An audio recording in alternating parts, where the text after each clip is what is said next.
अस्सलामु अलैकुम वरहमतुल्लाह। नमाज में अक्सर पढ़ी जाने वाली सूरतों का सिलसिला हम चला रहे हैं।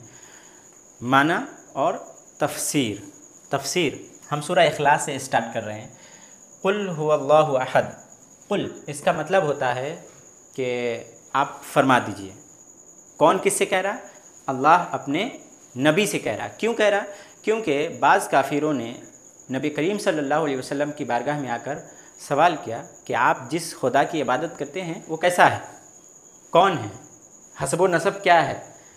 तो अल्लाह ने कहा, ए हबीब मुकर्रम आप फरमा दीजिए, कुल से आप कहिए उन लोगों से जो सवाल करते हैं, हुवा अल्लाह, हुआ वो अल्लाह, अहदुन एक है, अकेला है, यकता है। अहदुन यकता है, अकेला है, उसके जैसा कोई नहीं। वो अल्लाह एक है।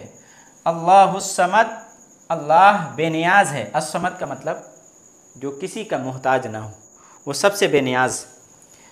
तो अल्लाह बेनियाज है। लम यलिद, ना उससे कोई पैदा हुआ है, वलम यूलद, ना वो पैदा किया गया है।